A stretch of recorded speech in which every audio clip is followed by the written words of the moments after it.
But it's more common in bridges. As opposed to buildings, it's not as common to have post-tension.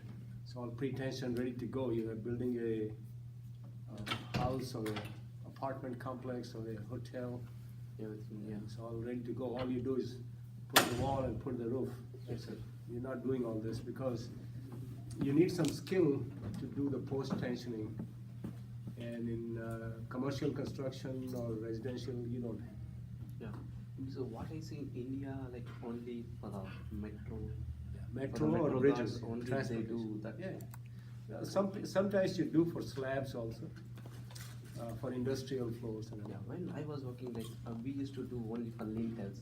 Yeah. Only we lintels pre-costing and then placing on the Yeah. top. Oh, that's the most common. Yeah. To use Only lintels lintels, for yes. pre-tension. Yeah. It makes sense, really, because you don't want to see. In fact, it's quicker when it's all ready to go. If you were to pour concrete for lintels, Yes. in the old days, even in Yeah, India, it's on I top, don't know yeah. they do it now or not, but back in my days in India, they used to put form, put rebars, then pour concrete, let it dry, then take out these Oh yeah, the form, framework. framework, the formwork. Yeah, the form. I don't think that's being done in India anymore. They just got precast. Yeah, the precasting. Nowadays they're doing precasting. It has changed in all countries. It used to be that only in the Western countries you will have these kind of phenomena. Now what's happening all over the world, the shirts and pants, for example, forget about the construction. Okay. We used to go to tailors, I don't know about Uganda, but I'm saying outside of Yeah. Europe and US, Yes, sir. that was the case. You go to a tailor, give your fitting, and he or she will Yes, make yes, your yes. things. Well, But now it's if you go to ready-made. India, I don't think so. Most of them are not. Yeah. So that has changed a lot. That wasn't the case. So same thing happened in construction, not to that extent yet, but I do see when I go to India a lot of labor. Like you're trying to do something, you will have 50 people. Yes. Well, if you look at how it's done in the West, or even in China, you will see less and less people. They're trying to look for efficiency. Yeah. Or even in Mexico, it's very common to use less and less labor, because what really happens is the labor becomes a bigger and bigger factor as So that affects on cost. that affects the cost. So when you are still a developing country, now China is in a place where they're not developed, and yet they're in a place where Like they're in the middle of. they're right in the middle. Yeah. So there is big transition going on. We're trying to save green, and save all the green technology, solar, this thing, and all that. Everything eco And all that. But it's interesting how things develop over the years. In China, it was like India. In India, also is not like India what I left, because sometimes I get confused. I'm in India and I say, am I in India or am I back in US or something? Because some places are really nice. Go to the airports, my God, it was something. Sorry, in United States, is it? It was the most surprising thing for me. In United States, is it like eco-friendly houses are existing? Here? Yeah. Yeah. In fact, if you go to, it's not a big deal, but some campuses are more eco-friendly than others. Okay. It depends on, in fact, they brag about, even Marshall will brag about, because some of the lights we have here are solar, or they turn off by themselves as soon as you leave. Nobody. So it begins, and if you go to the water fountains and all, the water is trickling compared to what it used to be. You have special devices where it comes only a little bit at a time. It used to be a lot of abuse. Over the last 20-some years, they have cut down less than half of what it used to be. So things have to change, obviously. Water is one of those resources that Ahmed is here and everybody's here now, I think, so we can start. We don't have a couple, 3 people here anyway today, so no loss. I feel bad about that, but what can you do? You have to continue. Anyway, so post-tensioning, it's either no loss or half the loss of what we have talked about. Don't worry about this formula, it's only an explanation how it happens to be half, right? So we'll look at the example and convince ourselves that this is the formula. The pre-stress loss is this 1/n sigma prestress losses of individual with changes. Like I said, the last one has least loss and the first wire will have the most loss because of elastic shortening. So this part here changes from first to the last. Last is 0 in fact. The first one has the most loss because every time you stretch a wire, you shorten the concrete, you lose some more. Next time you stretch the third one, some more, fourth one, some more, right? So the first old fellow, the fellow who stretched first, think about this. The person who got stretched first is going to be relieved. Relieve some more because the concrete keeps on shortening, right? So the last one doesn't see it because there is nobody after this last one, right? So that's why this part is changing because there is a J here from how many wires you got. The J means it's a series of summation, and J means it's a series of addition of various terms, right? So anyway, so this can be written as the stress in CS at center of steel. Now you have to watch out how it's written a little bit. Center of steel pre-tension at the time of pre-tensioning. This is the stress. Let's see. This is the loss in. I should have said this is the loss. Not I forgot a delta here, but this is my way of explaining this. Okay, you don't have to worry about this. Let's look at the next slide. If this is confusing, don't worry about it. Let's look at the next page actually here. Oh, that's the relaxation. So what we will do, the long story short, we will do the numerical example, then we'll go through how it works out, okay? So, and I've sent you that. Okay, so much for elastic shortening. So elastic shortening in post-tension is not there, or it is half as much as the pre-tension. That's a short rule, okay? But there is some theory behind, and we will look at some numbers of how it is half. Okay, relaxation. Again, there is a formula, and we have seen this formula before in chapter 2. Depending on stress relieved, this is stress relieved, this is non-stress relieved. If it is stress relieved, low relaxation, stress relieved is not the important thing. Low relaxation steel will have 45 in the denominator, and normal stress relieved or not low relaxation, normal pre-stress steel will have 10 in the denominator. Otherwise, the formula is still the same, which is the relaxation loss is the initial stress. Higher the initial stress, more relaxation. That's what it means, right? And this initial stress is the jacking up force minus the instantaneous loss, which is the anchorage loss, the elastic shortening loss, and so on, right? The friction loss, depending on which kind. So which one applies to pre-tensioning? The elastic shortening, right? So you just shorten it. For post-tensioning, you will have two other losses. Number one is the anchorage loss. These are additional losses because you're gripping the wire. And the other one is the friction loss because your wire is going through the duct and you're pulling, so you're going to lose some. Your maximum stress is at the end, and as you go inward, you have less and less force in the wire, right? So there is a loss. And you need the most force in the middle because that's where maximum moment is, right? Question there. That's where you will have least amount of pre-stress. So, but that's the way it is. I want to pose a question from that very point. Arithmetically, it shows we are experiencing more losses in pre-tension rather post-tension than post-tension than Number of arithmetically. not arithmetically. Because if you see, generally you have the same losses previously, now we are adding other two. Yeah, but the amount is not same. You got it? That's why I said The arithmetically. numbers are more in post-tensioning. The types of losses are more, but the magnitude of each loss is less actually. The reason being, the creep and shrinkage happens to be less because the concrete has hardened to higher strength, right? So the shrinkage has happened already. The member has already shrunk before you ever applied any pre-stress. Right? Got you. Got it? So that's one big reason. And relaxation is for a shorter duration because you started relaxing from day one almost, right? Here you're going to start late. So depending on what you're looking at, it actually turns out to be, and we will look at that. You know, the magnitude wise, they are same, or pre-tensioning is somewhat more because of the young age, number one. Right? That's it. Because you're applying the stress at a very young age, right? Our material is young and old. Steel has nothing to do with this. It's old anyway. Wait. Our material is lively. To be proud of our material.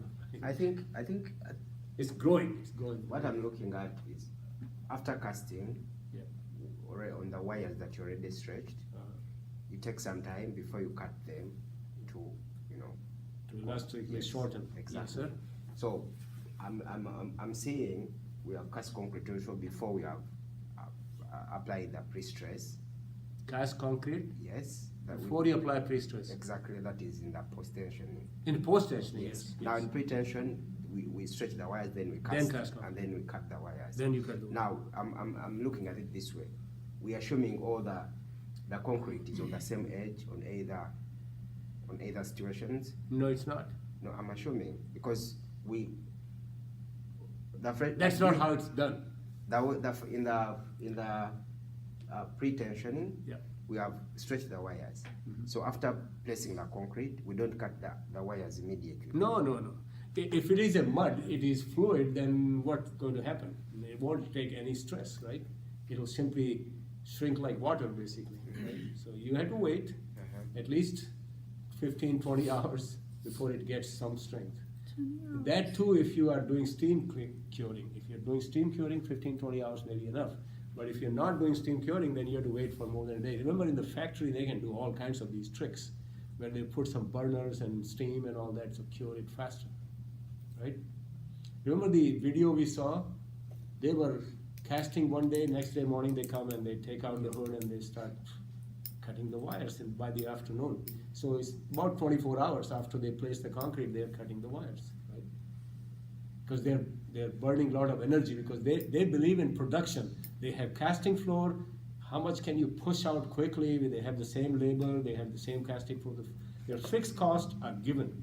They want to utilize the variable cost. You see, understand in business, fixed cost and variable cost. So what they want to do is to make maximum out of the fixed cost because the factory is going to sit there and depreciate. You understand depreciate? Because over the years the value goes down. The bank will still need the money on the loan, right? There's nothing you can do. So what they want to do is maximize the production so that they can get better profit, right?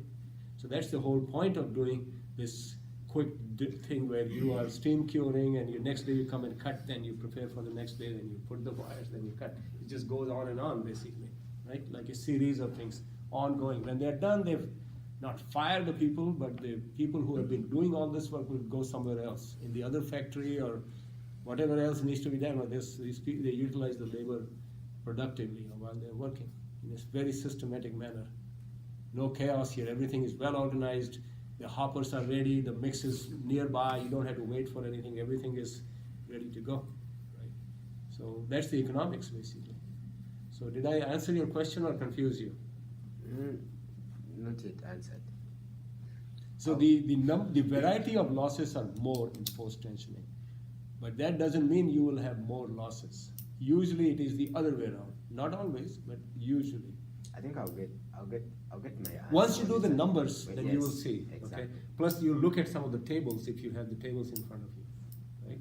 You'll see the tables will show you that the pre-tensioning is same or more. When I start depending running on the number, I think I'll get my answer. So anyway, for relaxation then, the value is dependent on the initial pre-stress and the logarithmic of time, where T is, where is the T?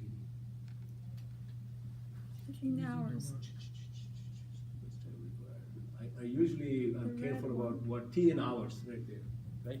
So it's not in days, make sure you don't put days, because then you will get too little a loss, right? So you put it in hours in this formula, right? Time is in hours, not months and years or days, but hours. Okay.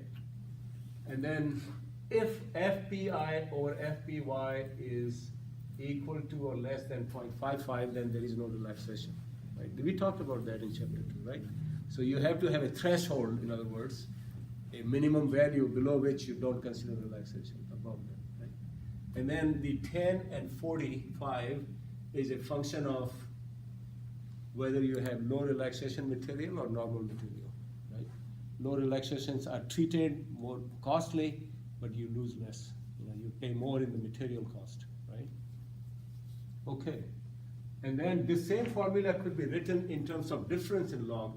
Suppose you want relaxation between 2 days and 1 year versus 0 days and 2 days.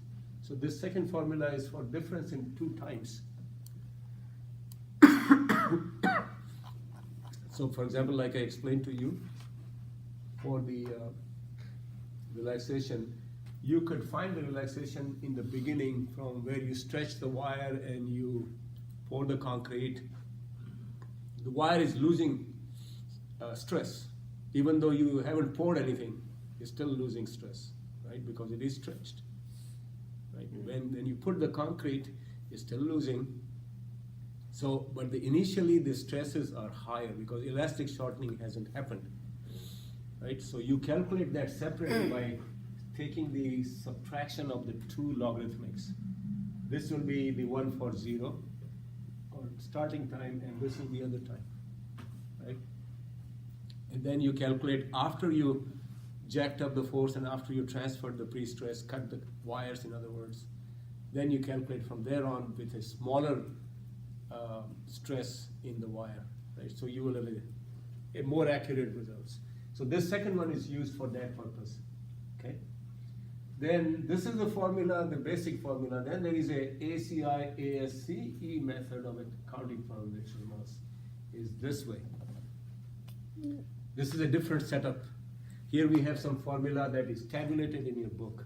For example, KRE is tabulated, and we will look at that in a minute here. J is tabulated, and these delta, these are the losses of the other kind, elastic shortening, creep, and shrinkage. Whatever the creep and shrinkage and elastic shortening has happened, all or part of it, depending on where you're looking at, will be subtracted from this, right? Because those losses won't affect us. You see what I'm saying? If those losses are happening, elastic shortening, then there should be less relaxation because it reduces the stress.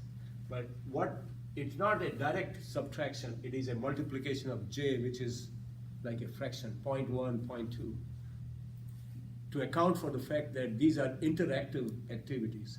These affect that relaxation. Right? Here we are treating as if it is one phenomena isolated from others in the top, right? Here we are interacting in a way, indirectly, right? Because this is more logical, right? So we'll look at let's look at that table here. I don't know if there's another one we ought to shrinkage. So there's 2 more. Let's look at them. Just to be sure, so before I forget about showing you or discussing, so I thought I'll just go ahead. Let's see. So chapter 3.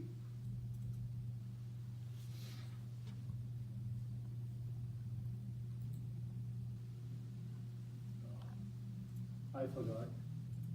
You have to open with this to rotate. There may be another way of doing it. And there is a way to do this. Okay. So, lump sum losses, like I was telling you, the lump sum losses for pre-tension strand is 45,000 psi, a lump sum number. This is what the bridge company does. AASHTO means the state highway and all that, right? So this is bridge standard, which is what's more accurate. Post-tensioning is between, depending on the strength, 32 to 33,000. It is function of the strength, the concrete strength, and then bars will be even less. So strands and wires are more, bars are less, and pre-tensioning strands are the highest. Okay? But that's bridge standard. Doesn't mean this is the accurate number, but this is approximately right. Okay, even very, very rough compared to hand calculations are approximate, but these are even more approximate. Right? So that's that.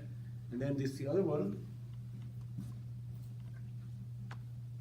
So if your numbers are beyond these numbers, like I was telling you, then you better back off and see whatever you doing. Like you make sure you don't do anything wrong.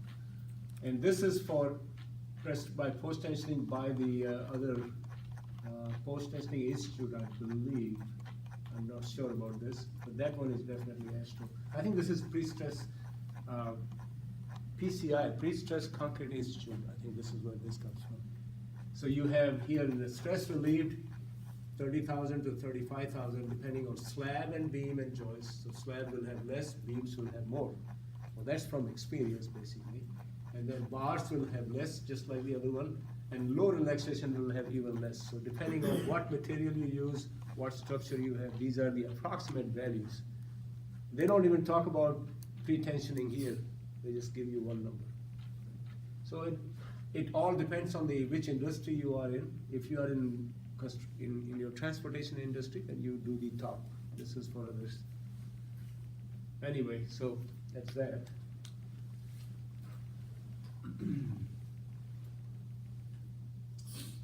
These are types of pre-stress loss. I really didn't discuss this. We can look at this here. This is also, I haven't seen it recently, but type of pre-stress losses. Elastic shortening of concrete at transfer, stage of occurrence, and tendon stress loss. This is the name for elastic shortening. During time interval TI to TJ, there is no elastic shortening, right? This is, let me see if this is a, they don't even differentiate which kind it is. Yeah, there it is, pre-tension members and post-tension members, right? So if you're looking at elastic shortening, when does it happen for pre-tension member is a transfer. And when you cut the wires, right? That's when it happens. In case of post-tensioning, the same phenomena happens when you are jacking, pulling the wires and relieving the wedges. So that's the location. The during time interval, TI to TJ, nothing. That means up to the jacking force, there is no elastic shortening. And then total during life is called delta FPES. So that's just to tell you what the designation is. And then relaxation of tendons before and after transfer. What does that mean for pre-tensioning? That means the relaxation is happening before the transfer because you have already stretched and waiting. And then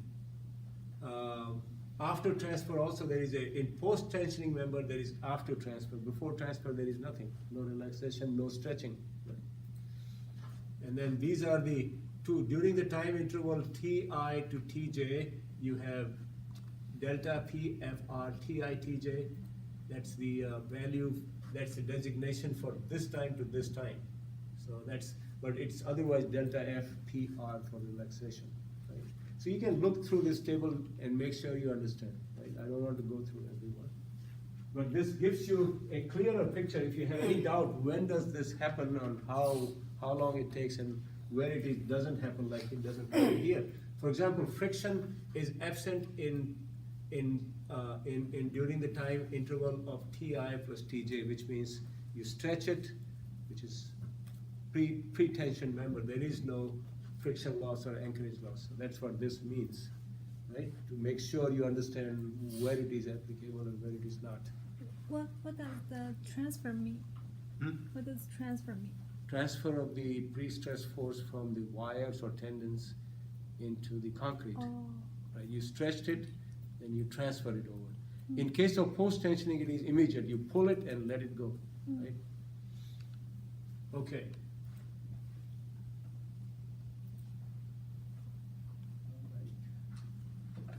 What I was trying to show you was something else.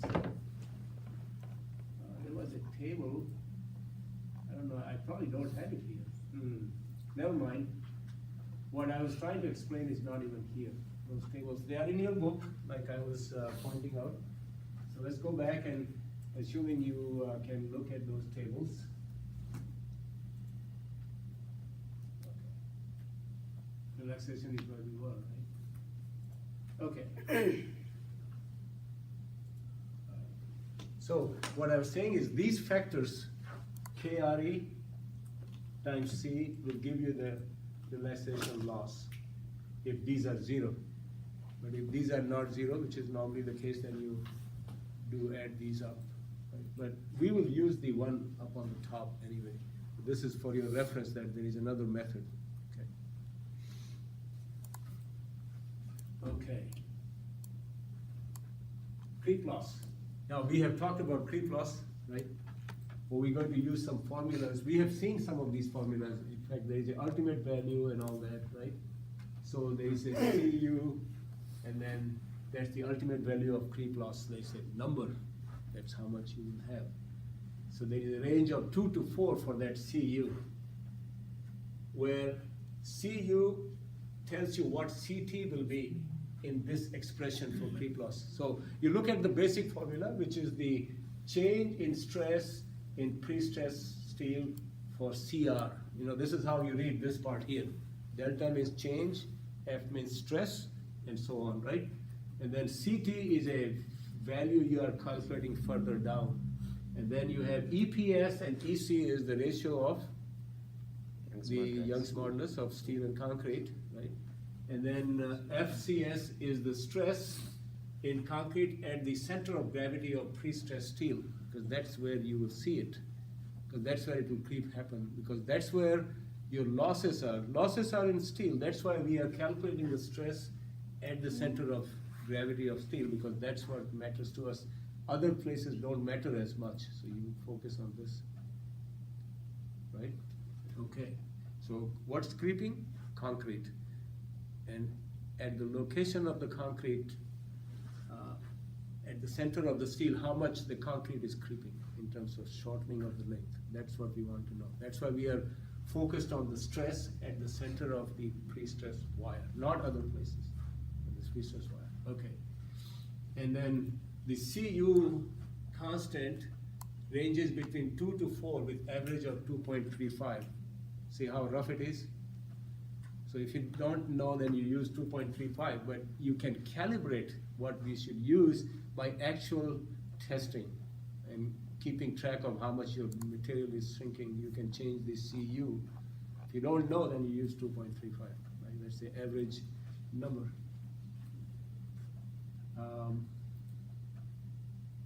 I don't know what I did here. Not sure about this. CU equal to ECR over EAM. I see you. Oh, okay, never mind. So this is the elastic strain and this is the creep strain, you know, so that as soon as you put load on a member within minutes, what strain do you get? Like as if you're testing a concrete under compression versus you wait for a long time, years, under the same load. So that ratio is what CU is, right? And that varies between 2 to 4. So if you take a cylinder and you put load and it shrinks by 1 millimeter, say, or 1/16 of an inch or something small, and then you just hold that weight right there for 5 years and you come back, your cylinder now is shorter by this value, 2 to 4. So that's how much creep you are getting in concrete, right? That gives you an idea. So that's why CU varies and the average is 2.35. Or you can find out for yourself, for your material. You take sample, you put the load, you find the strain, then you wait for months and years, find out what you got. In absence of that, 2.35. Okay. FCS is dependent on the location of the section considered. So in the middle of the span, the stress is higher. At the support, if it is a simple beam, then the stress is practically 0. So depending on which section you are considering, the FCS or the stress will vary, right? So what does that mean? Now if you're trying to find out the creep of one beam and the creep value is changing, it's complicated, isn't it? Because now you will be doing, I'm going to consider this 6 inches, then next 6 inches, then next 6 inches, then put it all together, right? You'll get the total creep. So that's very cumbersome. But if it is non-bonded members, which is the post-tension members without the grout, that's called non-bonded. Because you have put the wire and the whole thing is shrinking together, then you can take the average. So that's what this says. The post-tension non-bonded members the loss can be considered essentially uniform along the whole span, and the average value of the stress between the anchorage point can be used. But in the other case where you are bonded, which means either pre-tension or post-tension with grout, you have to use some other method because practically speaking it is difficult. You will have to do so many of them. So here's the formula for those cases, or in all cases, because this is given by no other than ACI, Concrete Institute, and ASC, Civil Engineering Society. So this is very, very reputable. So you can use this formula. This has KCR equal to 2 for pre-tension members and 1.6 for post-tension. So you see the, like, what's your name? I'm sorry. Robert. Robert is asking over the, this is bigger for pre-tension and smaller for post-tension. Because we are applying it at a different time, you know, the creep is reduced now. It's all done with by the time you put post-tension in. So this value is 20% less. Right? Then KCR is reduced by 20% for lightweight concrete. You get even less there. Then FCS is stress in concrete at CG of steel, just like the last time. Right? And then FCSD is the same due to all superimposed dead load. So FCSD, superimposed dead load. SD for superimposed dead load.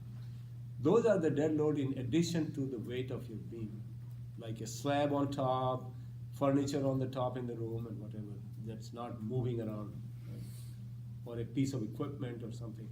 So those the same due to all superimposed dead loads applied after pre-stressing is completed. Let's look at this a little more closely. So what we are doing is you're taking KCR, which is 2 or 1.6, which is a constant. You take the ratio of the two moduli. Why are we taking this? Because remember we talked about the creep is related.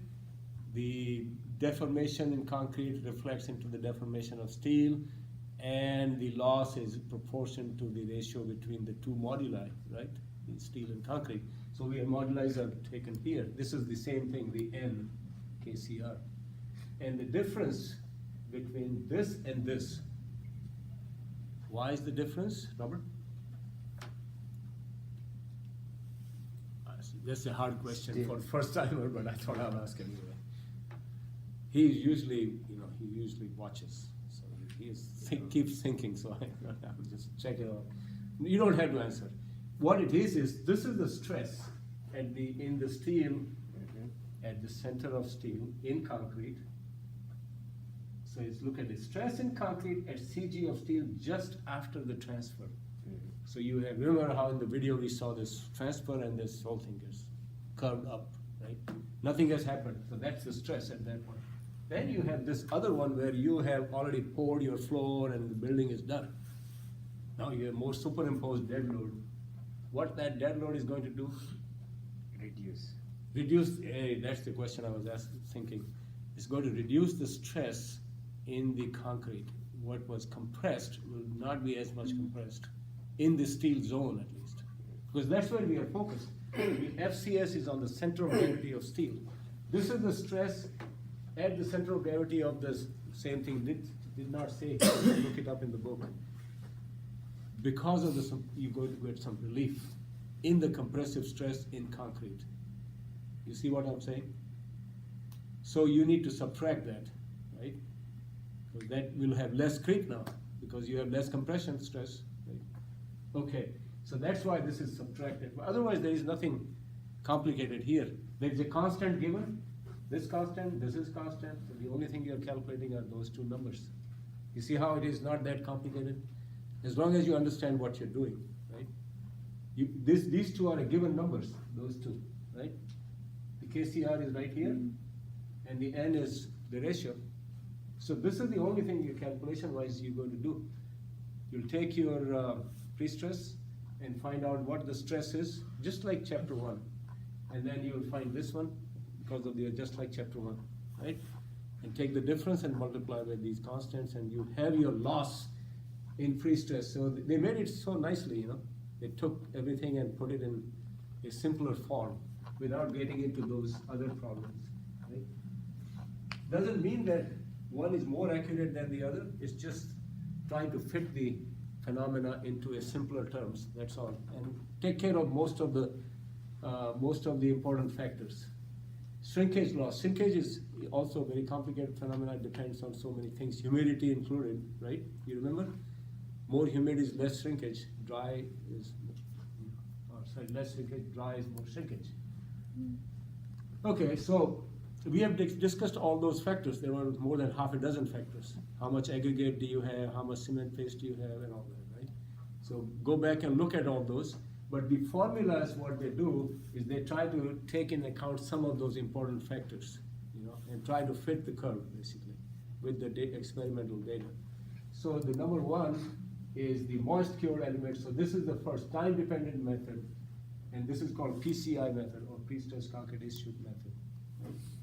So there is some difference. So the first one is the time-dependent method has moist cured and steam cured as two different expressions. They are similar, except the bottom here is 55 versus 35. We have seen this one in chapter 2. Not different, right? So this is what we had in chapter 2. Nothing. The only thing is this strain SHU is a given number, 820 times 10 raised to minus 6, because that's how much. This is how much shrinkage happens on an average in concrete. The rest is time dependent, logarithmic, and all that. I guess it's not. T divided by this is not logarithmic. T by y. So it's all time dependent. Other than that, right?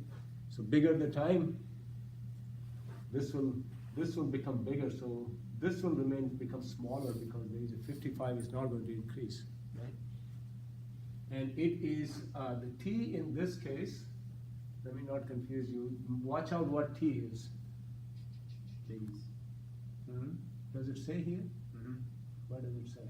The fourth point in A. Shrinkage strain with average pre-stress. Yeah. T in days. T in days. I should have redlined this one. T in days, right?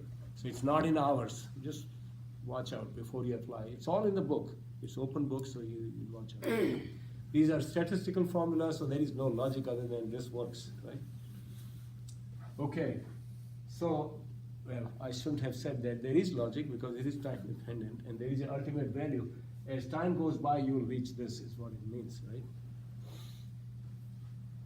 The PCI method is a little more complex and more, what should I say, versatile, because it not only talks care about the constant, which is this right here, the same as the other one, but it also talks about KSH. It's less than 1 as shown in table so-and-so for post-tension members and depending on the time at which the pre-stress is applied. KSH equal to 0, 1 for pre-tension members. So KSH varies. It's 1 for pre-tension and different depending on when you apply the load, it will change, right? So I don't know if I have chapter table 3.6, but we will look at that. And then V over S is the volume to surface ratio. This is interesting. Remember we talked about shrinkage. We said if you have a big fat member, it will shrink less because the core is not shrinking. Only the surface is shrinking more because that's where most phenomena shrinkage happens. So because of that, to reflect that, you put the volume and surface ratio, right? So for a slab, for example, the volume is small and surface is large. So this will become small. So if this is small, then the result is large, right? So if the result is large, more shrinkage, right? So they want to make it a little more logical, right? So you take the ratio of the volume to surface. So a thin member will have more surface for the same volume, right? Okay. So that's what we are doing here, basically. And then you have the humidity here, 100 minus relative humidity. So if this is 100, then this whole thing is 0, right? So if you keep it in a water or completely steam cured all the time, 24 hours, which is can't do, then this will be 0. Otherwise, yours 50%, 60%, something, depending on where you are, right? So if you're in Arizona or some desert, then this will be low. RH is low. Someone has to. Oh, sorry, that's my friend, actually, my child. Oh, okay. I'm sorry. Oh, no problem. Thank you. I thought we had a new student. Okay, so is that all make sense? So we have taken care of relative humidity, the volume, surface ratio, And then the other phenomenon is when did you apply the pre-stressing force? You longer you wait, less the shrinkage because it's all taken care of, right? Quicker you apply, and that's what happens. And KSH is 1 for pre-tension because that is the highest, right? You get more shrinkage. That's it. So that takes care of that, right? That should be the last I wanted to do today on that, but there is a set of, yeah. So that's what I wanted to cover on that. And so now we're going to look at the other part we haven't talked about yet, which some of this may have to be done in your personal time or as an assignment. But let me see what we could do there. It's direct application, and I have done a few other things, but mostly from the book, really. Just followed the procedure, right? So it's all in the book, but let's go through at least some of this. So where we are is,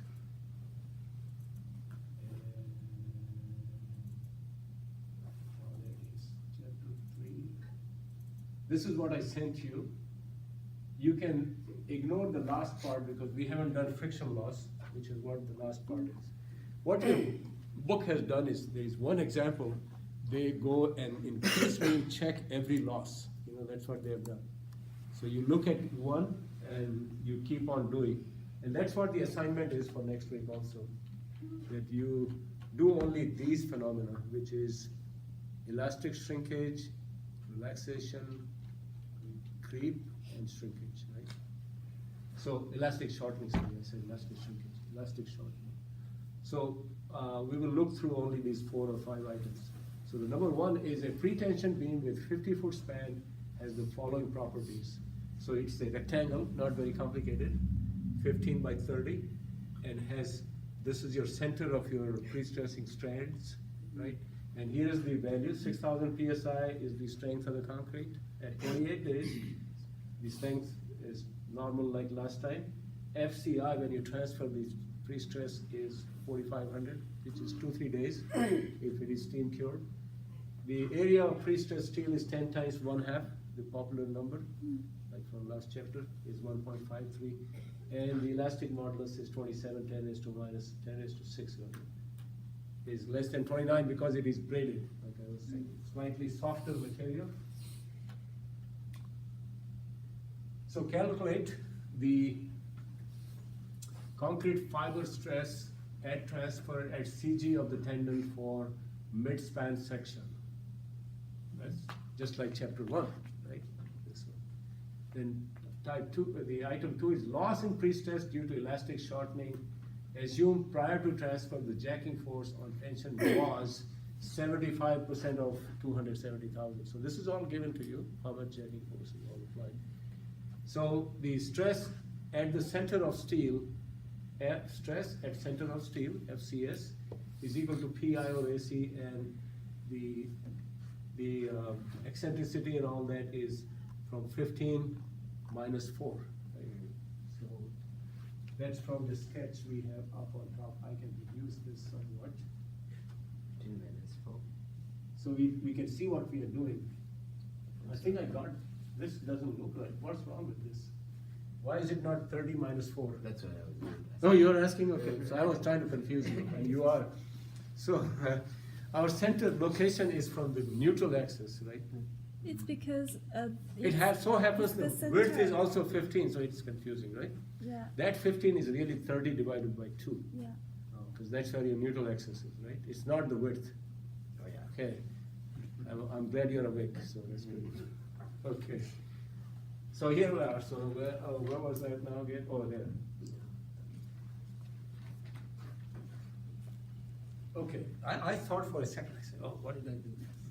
So anyway, so PI is 75% of this times the area. So that's the total force you have applied.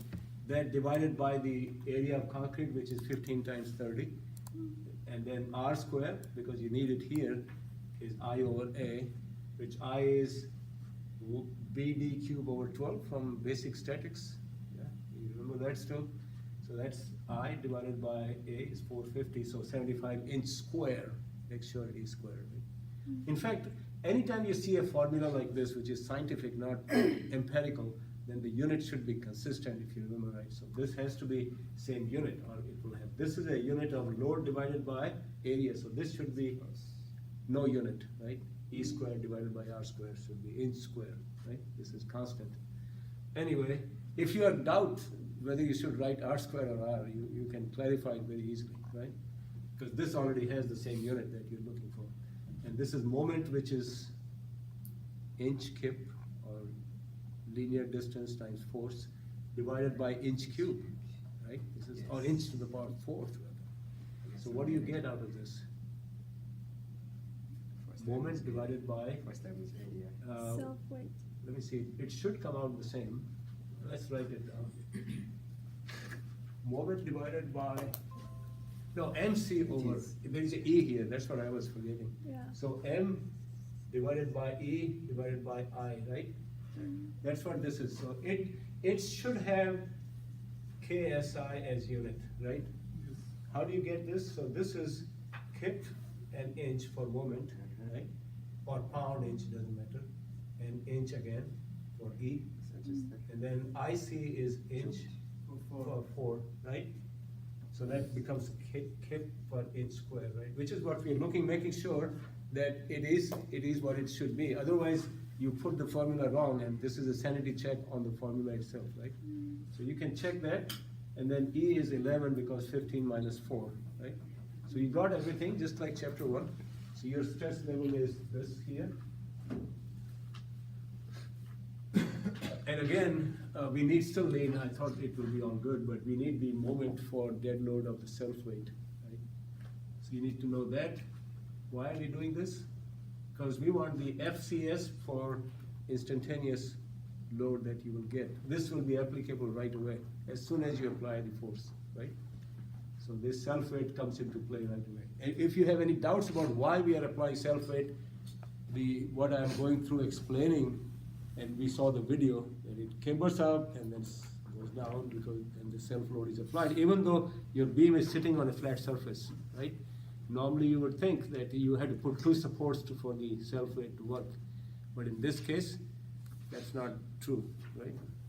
Okay. Cambers and backs, right? And doesn't come back all the way down because it's still waiting for more superimposed load to come before it becomes flat. And then if you go further, it will start going down, right? So you remember that. That will remind you what you might be doing wrong. Okay, so once you have all these stresses, then this is your stress level. Minus for compression, this is your stress level. So now it's very simple. The loss in elastic shortening is N times FCS. And N is ES over EC, which is ES is given, EC is this times square root, 57,000 times square root, right? And we saw in chapter 2 how to calculate this, right? Chapter 2 will tell you, depending on the strength, how to calculate this. So you got 7 basically, 7.06. So there it is. It's very simple. Once you find the stress, then you multiply by this. That's it, right? Okay. So that's number 1. And then the number 2 is for the same example, for same geometry, same forces, everything is same. Solve the example if the beam is post-tension in place of pre-tension. You want to calculate the elastic shortening, right? And also, 2 strands are jacked up together versus individual strands are jacked up versus all strands are jacked up. See what happens, right? So here's the deal. So when you have 2 strands jacked up together, pulled together, out of 10, then the first 2 will go, the second 3, 4 will go, 5, 6, 7, 8 will go, and then 9 and 10 will go together, but 9 and 10 will not see elastic shortening, right? So that's why we have only 4 items here, 1, 2, 3, 4. So this is the one, the first one, which is the maximum loss, next one, and this is the last one, number 7 and 8, not 9 and 10. This is 7 and 8, this is 5 and 6, this is 3 and 4, and this is 1 and 2. Because we did in a groups of 2, right? So that's why we have this. Multiplied by the 1 over n, which is how many steps you used, 5 steps. This is 1 and 5. And then this is the pre-tension value. This is what we just calculated. So this is a fraction of this. what turns out that it is exactly half, 2.5 divided by 5, if you add up all this. So it is exactly 50% of this, right? Now you will say, okay, so I'm going to do one at a time, maybe different, but it turns out to be exactly 5/10. That's the beauty of math, right? Or elegance of math. So it turns out it's okay. And that doesn't matter whether you do 1, 2, or 3 at a time, right? The only thing complicated will happen is if you do 3 at a time, then the last one is only 1. So it's kind of, as long as it is divisible by the equal number, right? Otherwise, this doesn't work. You have a different phenomenon, right? So anyway, if you do the same logic here, 9 by 9, 8/9, blah, blah, blah, then you come out to be exactly half. And then your number is, and the last one is 0 because you stretched all of them together, right? So for post-tensioning, it is well more interesting. I have one question. Huh? So the 4 divided by 4, 3 divided by 4, based on the n, right? Like Yeah. if we have 5, then we'll start with 4 divided by 4. If we have 10, then 9. Yeah, that's what we did here. Yeah. So it's not like a number This from a is- table. It's not a number from a table. No, no, It's no. just This depends is on just to n. show how it is half. Yeah. You don't have to do all this. Mhm. If somebody asks you, how did you get 50%, then this is the way to show it, is all there is. So if we have n is equal to 15, then we'll go with 14. Yeah, divided one by at a 2. time, then Yeah. 14 times. Hmm. But you could do this math to show off, but really, all you will do is say half the value, that's it, you know? Right? So, So you don't have to go through this necessarily, if you're smart. If you remember the answer, in other words, then why would you do all this, right? so we just can do 1 divided by 1 2. divided by 2. So you do 5, out of 10 you did 5 one time and this 5 the other time, still 1/2. Mm. Because the second 5 has no loss. The first 5 had half the loss, right? Because when you put the second group, the first one lost it, but the second group didn't see anything because it is like a pre-tensioning, right? Or the other way around, as if you pulled everything together. Pre-tensioning sees maximum loss, right? Okay. So always, like it was 5 pairs in 5 steps or 10 pairs, 10 steps, it's always half. So 1/2. Always. Always. If you get anything different, then check your formula, what you have done, right?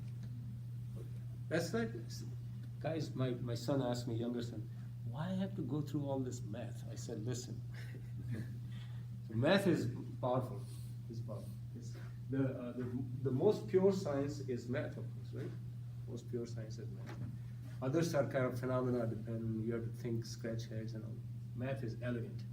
So anyway, this is one of those examples of how it is nice. Okay, example number 3 and 4, I think we have a few minutes.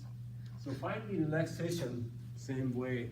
How do you apply? Formula is what we're doing. We understood the formula, now we apply.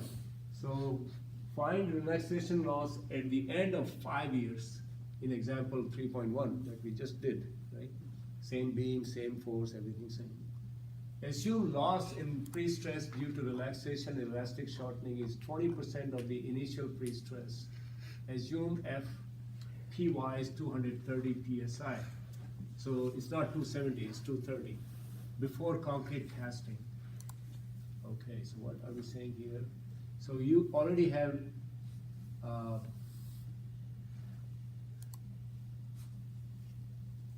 elastic shortening is before concrete casting is relaxation. It's I'm step not by sure. step.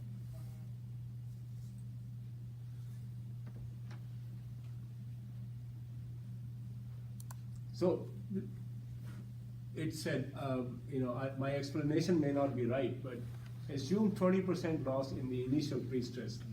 So before you start relaxation, right? That's what they're saying. And you are supposed to calculate at 5 years. So let's look at what's going on here. So FPI is FPJ, which is the jackal force, right? Which is 75% of 270. I don't know why we had that. Oh, FPY is not in our picture even, because we are saying 75% of the ultimate, right? So this is just a additional information to maybe confuse you, but I don't think it's needed. So anyway, if you take FPJ as 75%, you take out delta F FP relaxation T0 to TR, which means the point you stretched it and then you transfer after concrete hardens, right? That's the time this relaxation is happening. And then elastic shortening at the time of transfer. This is ampersand, at the time of, right? TR means transfer of pre-stress. So there is elastic shortening. So what we are saying is that this value is 20%, these two combined, this plus that. This is a given to make it easy for you. So you don't have to calculate elastic shortening. That's all it means really. I was not sure what this was. So you got 40,000 loss already. So your stress is 162,000 before you begin. After you transfer the load, let's see. Okay, what they are interested is how much is the loss. It doesn't say very clearly here, at least in my writing, is the loss, relaxation loss they are interested is at the time of cutting the pre-stress wires to 5 years. How much loss there will be. The initial loss is included in the 20%. That's what this means. So the loss here is FPI, which is the lower value. You see how we are doing this? You don't want to use the higher value because the relaxation will be less now, right? From transfer to the 5 year. And then log of T in hours. So I have 5 times days times hours. In 5 years is 43,800 hours. Divide by 10. And then FPY divided by, that is your FPY, right? 55, you need to be more than 55%, right? The denominator here is where you need the FPY, right? Because it is compared with not FPU. Because you don't want to have beyond, it makes sense. So this is your additional loss in the next 5 years after the transfer. Okay? It doesn't have the initial loss is what it means, because we are using this lower value. In order to calculate, there could be a question, for example, you can say, what is the loss from the jacking to the transfer, right? Well, that's when you use the FPJ, because you haven't lost anything. You have no relaxation when you jacked up first time, no relaxation yet, and elastic shortening will happen after a few days.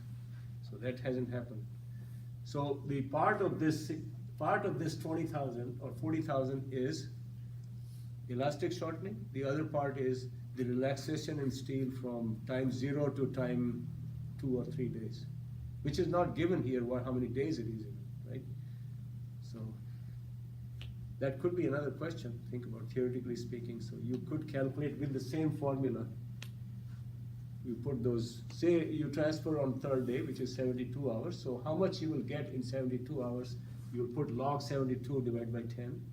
And then FPI now will be the high value, the J value, the really 75%, this one, right? Because you got extra stress, you relax faster, right? Okay, so if that is clear, what you need to, this is the problem with pre-stress, this is the difference about regular concrete and this is, you have to watch where you are and what are the phenomena before you and after you, and how is the process working. Otherwise, you don't know what time to use even, right? So that's why you have to watch out. Okay. How did we get that 75% number for jacking? That's how much the manufacturers have allowed. They have a confidence that if you pulled it at 75%, you're not going to break or get even close to breaking. So it's just a constant. It's a given to you. They will recommend depending on the quality control and other things. And also the codes will tell you, if nothing else. If you go to the chapter 2, they will tell you how much maximum stress you can apply. No, it wasn't anywhere in the problem. That's why I just asked. No, it is given here. It's Is it not? given in the problem. In the book it might be. I think in the first problem, 3.1, it's there, but I mean, it's not Yeah. in... Yeah, because it's the same problem. Yeah, that's why. That's why I it just is. forgot. Yeah, I just forgot. It's given in, Mhm. see, this is not, they broke up this problem into pieces Mhm. to kind of focus on one Yeah. loss. Yeah, that's why I Because got confused. you guys are babies still, just kidding. What I'm saying is, you're learning first time, so you don't confuse with this. What we will do is, after you do this one in steps, then we'll do an example next, after the test, where you do this whole thing in one series, right? And then it goes further, where you actually design a beam and all that. So we are going slow, We want to focus on one phenomena at a time. That's the only reason. Will you treat us as babies during the exam? Yeah, of course. I'm not going to ask you the end of chapter 3, which is where the mature people are. Just kidding. What I'm trying to say is, your question in the test to answer Ahmed's worry is going to be based on what we are discussing here. I'm not going to give you a surprise that you do something that you are not even discussed in the class, right? So, and that's why I'm saying you look at the corresponding part of the book, not further ahead, right? I think the focus should be chapter 2 only, because this is just based bunch of formulas. If you don't understand chapter 2 and the beginning of the first 2 pages of chapter 3, honestly, because reason is the first 2 or 3 chapter of page 3 is where they explain the steps and what type of losses you have and when they happen, and there's a table and all. So first 2, 3, or maybe 4 pages of chapter 3. After that, it's all plug in and all that. If you understand that, even in chapter 2, you don't have to worry a whole lot about concrete property. We are not talking, as long as you know that there is a phenomena called creep and it is affected by humidity and time and all that. So that's what you're after, okay? Ahmed, you're listening, I hope? Yeah. So, okay, so last part. The example 3.1, because that's our example. Compute the loss in pre-stress due to creep. Assume the total superimposed load, not including self-weight, is 375. Because we need that bending moment, right? That's why we are given this. In fact, you can calculate very easily. It's just to help you out so you don't get it. Sometimes you won't be given this. You have the area, you multiply, and you get the volume, and you get the weight. Anyway, using this equation, this is the first equation where you use CU as average 2.35. Your book has both these methods, right? This is the other method. Equation 310 and equation 311b. So I talked about this, that you can do either one of them, but your book has this part only. I did this both. That's the only difference, right? And they come out to be about the same. I think they don't do this one, they do this anyway. So one of them is extra. To just show you that they are not that different in terms of results, right? So we basically have, let's look at these in terms of what we have done. So in order to calculate your CT, you did, in fact, you can start with this formula even, and you say, okay, the first thing I see is CT, so you on the side, you write down how to get CT, which is what we did here, right? In order to reach here, in order to even apply, you need to know this. So this is a little calculation on the side, if you will, right? So this has the time, and the time is 1825 to the power 0.06, I said. Yeah, 5 multiplied by 365. Yeah, right there, 5 by 365 in days, right? So it's not here. So, and the ratio of EPS EC is still 6.11. And then if you plug all that in and you put an average value, remember this varies from 2 to 4, right? Yeah. In other words, again, remember what CU is. CU is the difference, the ratio of the strain in the long term divided by the strain instantaneously, right? So this is 2 to 4, but average 2.35, right? So that's that constant. It's given to you in the book. And to understand what's going on here. So it's 2.11 CT, so you plug that in 2.11, and the ratio is 6.11 from here. And then FCS is this stress minus 458 C below. This is for MSD, for superimposed dead load. This FCS here, right? This is the same thing between the two. It's not clarified here, but what we are interested is the difference, right? This one is not even explained in your book. So I think I should have written the exact same thing, but this is what I wrote anyway. This is FCS bar and this is FCSD bar. Not sure why we put bar here. I'm trying to think.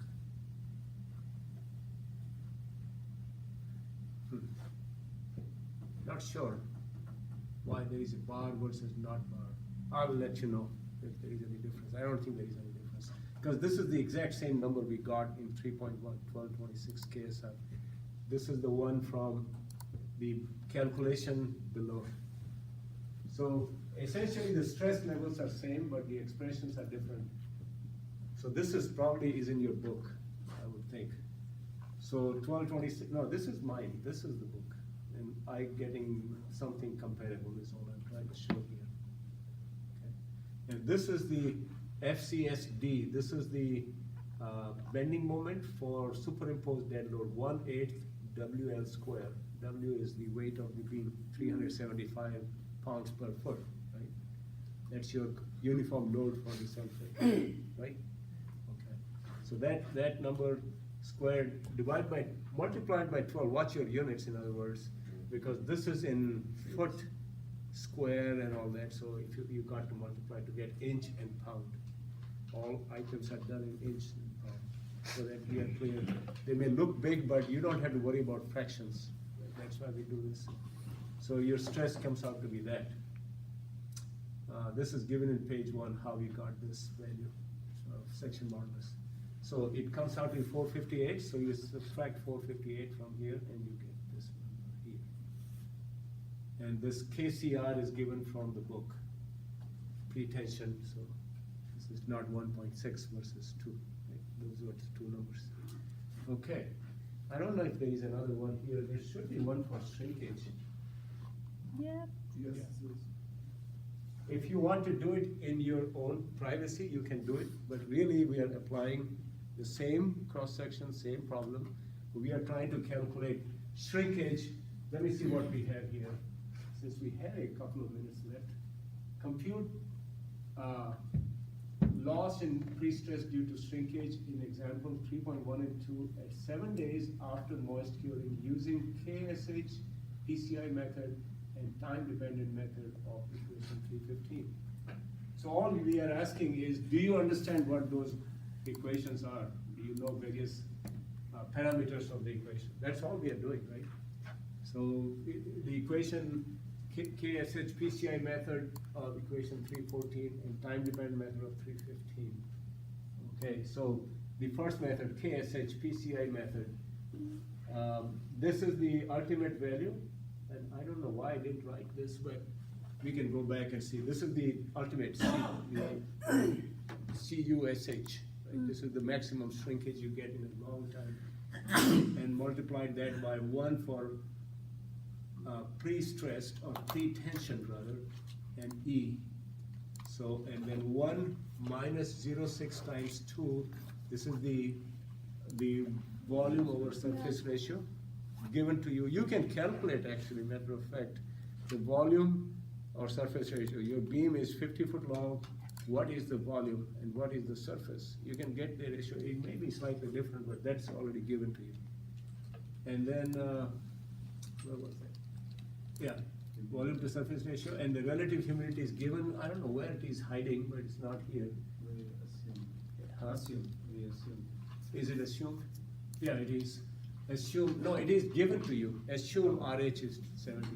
Otherwise, you need to know where you're in Huntington or wherever, right? Yeah. So you need to know the location. So based on that, you get this. Then in the other equation, you get 4,500. See, there's a difference here, but in our world, this is approximate anyway, so it's considered within the tolerance, right?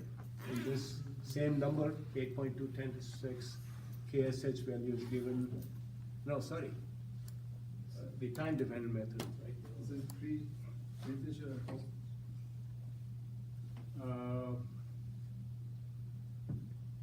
So this is the, I'm